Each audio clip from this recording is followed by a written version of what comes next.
Well, it has been multiple days since I got back from Gen Con, and I think I'm still recovering. But it is well worth it because Gen Con is so much fun. If you've never had an opportunity to go, if you think you can sometime in the future, then I highly recommend it. This year, they apparently set record numbers for attendance, and there was a ton of cool stuff going on. The convention focuses on all types of tabletop stuff, including board games, war games, tabletop RPGs, card games, pretty much anything our nerdy little hearts can desire. Now, in the past, when I have covered conventions, a lot of the feedback that I got was that I should shoot way more videos. So I actually got a new camera recently so that I can shoot a ton more. And I came home with gigs and gigs and gigs of video. So rather than just throwing all that stuff at you right up front, what I'm actually going to do is just give you a quick summary of all the cool stuff that went on at Gen Con here. And then next week, I'm going to put up a vlog where I recorded all sorts of conversations with different members of the community and talked about what we had going on and the cool stuff that we all saw. That'll be a little bit more like the vlog that I did of the Danger Planet GT a couple weeks ago, so if you like that, then definitely stay tuned for a similar thing about Gen Con. But maybe the coolest thing is that I actually had an opportunity to go and interview a whole bunch of vendors, including game developers and a couple of surprise things that I wasn't expecting. And I'm actually going to be putting those up separately. A couple of them have already gone up on the channel, so be sure to check those out. But before we talk about all that stuff, let's talk about maybe my favorite part of going to conventions like this, and that is the community. I had a whole bunch of different people come up to me to say hi. I usually bring some stickers with me when I go to events like this, and this is the first time that I ever ran out. It was really cool to see a whole bunch of familiar faces, as well as some new folks who I'd never met before. So thanks a ton if you did have an opportunity to come say hi, and I hope you had a great time. Now, I spent a lot of my time there volunteering with Weird to run different events, which is cool because they basically pay you in-store credit to play games that you would play for free anyway. I don't know, it kind of feels like a racket, but they offer, so I took them up on it. I did a couple of learn to play sessions for Malifaux and taught a bunch of new players about the ins and outs of the games. And I gotta say, Malifaux is one of the most fun games to do a learn to play for because, especially if you're teaching somebody who's never played Malifaux before but has played other war games, there's always this sort of aha moment when you start teaching them the card mechanics and they realize a lot of the advantages of flipping cards compared to rolling dice. And the first time that anybody flips a card and fails at whatever they were trying to do but then realizes that they can cheat a card out of their hand, it's always a really cool thing when you see people realize how much that actually changes the dynamic and the feel of the game. Hopefully a couple of the people that I gave demos to will follow through and actually become regular Malifaux players, and I've actually heard some feedback from a couple of them that they might be jumping in, so that's really exciting. I also ran a session of Against the Odds for the other side, which is this really cool alternative play style for the other side where it is a 3-on-1 scenario. One player plays the Gibbering Hordes, and their job is basically to run the last of these human survivors off the edge of the board. The humans are struggling to accomplish a couple of objectives to basically call in for evacuation, and each player on the human side controls either the commander, the titans, or the units on their side. It's a really cool asymmetric scenario. I've actually participated in it a couple of times now, and I really like it. The rules are up on Weird's website, so if you want to check it out for yourself, then I definitely recommend that you do. And if you don't have the right collection to make that work, I think it's probably pretty easy to substitute in a different faction for the Gibbering Hordes, or you can just try it out on Vassal because you can play with whatever you want there. After that, I ran a couple of sessions of Through the Breach, and this was pretty cool because most of the people who showed up for these were not actually Through the Breach players. A bunch of them weren't even Malifaux players. I'm not really sure why they chose Through the Breach, but it was really cool to basically teach people from scratch how to play the system. And again, it's cool to see their reactions when they learn about some of the unique mechanics in the game and see how they like it compared to some of the other systems they might know. One of my favorite things about Through the Breach is that you can pretty much play it at a really light and fluffy level if you don't want to really dig into the rules. So when we're playing a one-shot with pre-generated characters, it's pretty easy to just focus on the role-playing and not worry too much about the mechanics or getting into the nitty-gritty. But if you are a more hardcore player and you really want to get into the details, it has a lot of flexibility there. The magic system is really cool, so if you're the type of person who likes to play a little bit more rules-heavy, then you have that option as well. The other cool thing that was going on is Weird was actually showing off a couple of new board games at the convention this year.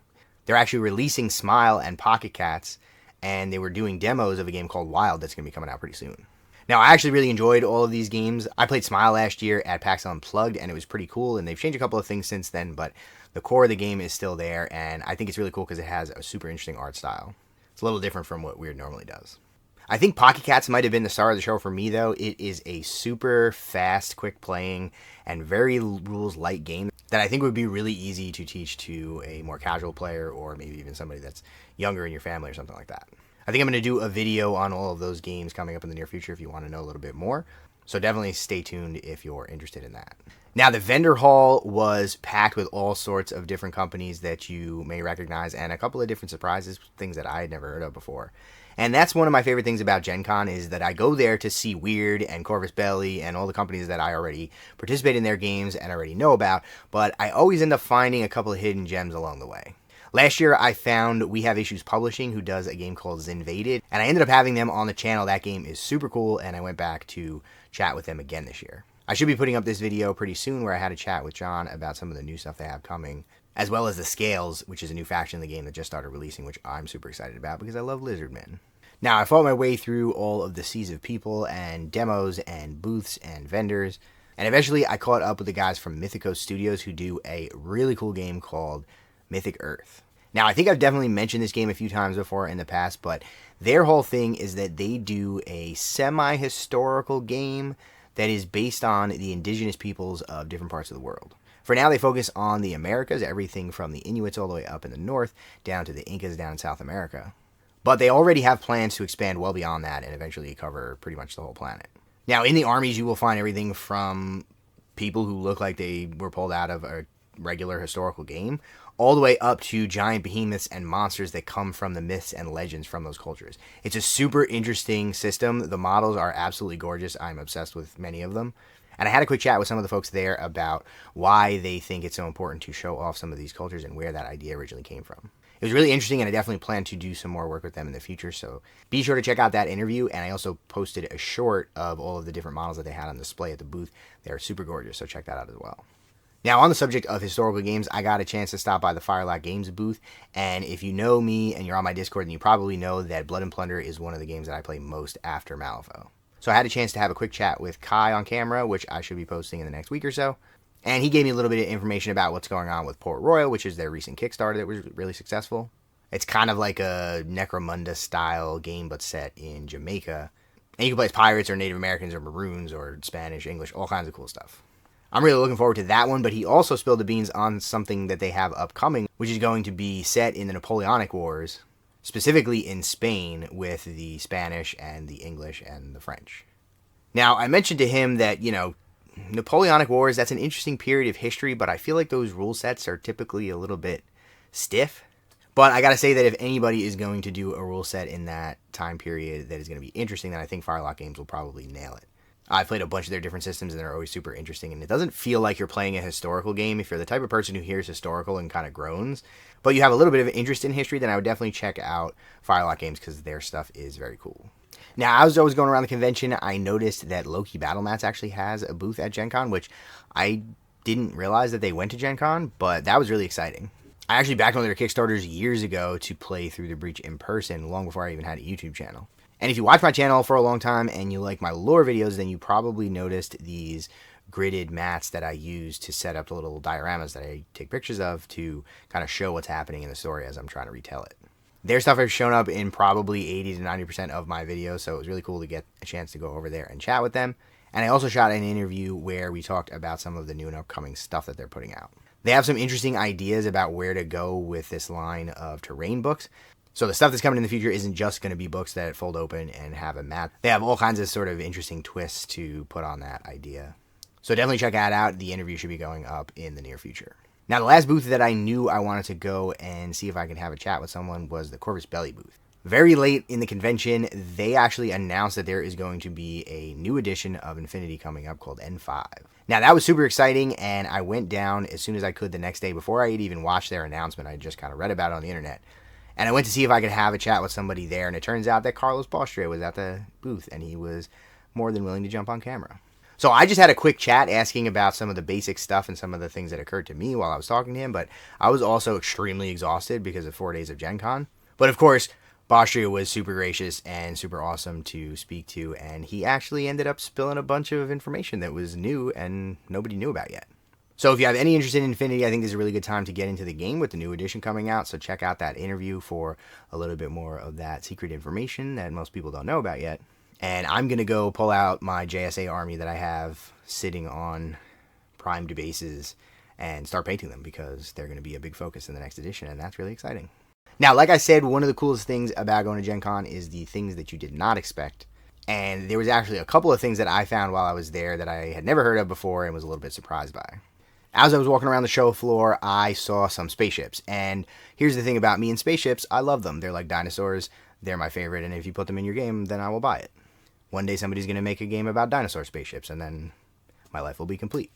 But I went over to this booth, and it turns out that this company is called FASA, and they make a couple of different games. They actually have a historical game that is 15mm. They have an RPG, but they also do a fighter-based game called Interceptor in their own unique universe. It's based on a hex grid, and it's got 5 different factions. All the models are a single piece, and they look really cool, and it seems like an interesting system. But what they were showing off this year was a Kickstarter for a game called Leviathan that is going to be a capital ship game. Now, this is kind of cool because they just announced that X-Wing and Armada, the Star Wars games, are effectively canceled, which is really sad, but I always want more spaceship games. So I had a chat with them about some of the mechanics in Leviathan, and I was immediately hooked. They have all of the things that I want, like energy management systems and damage that's specific to certain locations and knocking out hardpoints. They also have really big, giant, pretty-looking spaceships and a campaign book.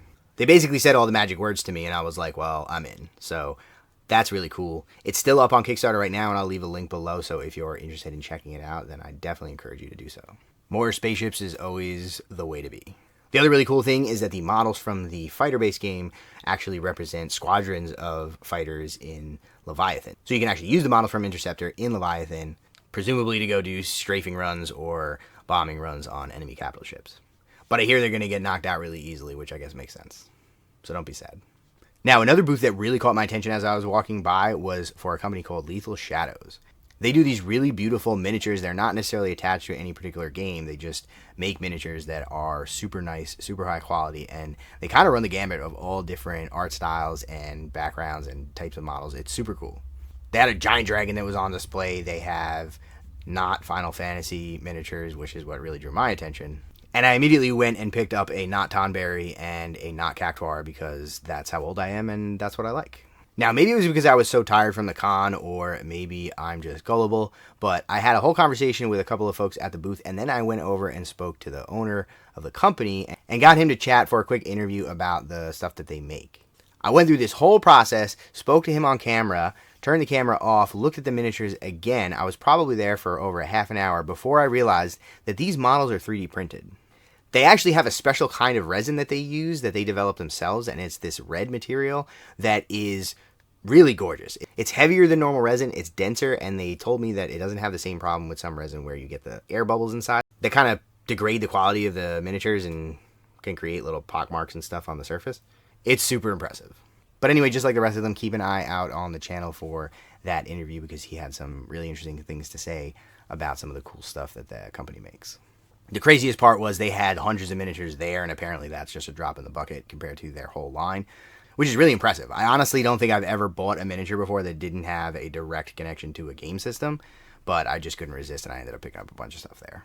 Now, aside from that, I saw all kinds of other cool stuff like giant blow-up mechs, 15-foot tall space marines, dragon statues, crowds and crowds of people, painting events, tournaments, and every other thing you can imagine if you're into this hobby.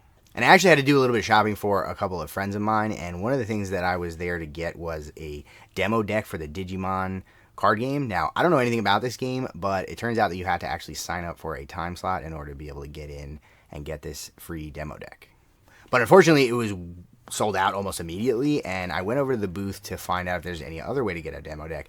And the guys who were running the booth just gave them to me. So huge shout out to them. I really appreciate you doing that for me and my friend who was looking to get those decks. Honestly, when you go to a convention like this, it seems like there's never enough time to do all the things that you want because there's just too many cool things going on. But I also got a chance to go over to the Mantic booth and pick up a copy of Halo, which I'm super excited about. I had already pre-ordered the Spartan edition, but unfortunately that's not available just yet. But I was talking to Ronnie from Mantic, and he actually just gave me a demo set so that I could get started. So look forward to more coverage of the Halo game in the very near future. I'm super excited. They also had Warcrow over at the Corvus Belli booth, another game that I'm excited about. And unfortunately, it's another one where I pre-ordered it and they had it available at the booth at the con, but the general release isn't going to be for another couple of weeks. So I could look at all the shiny new things, but I couldn't have them yet.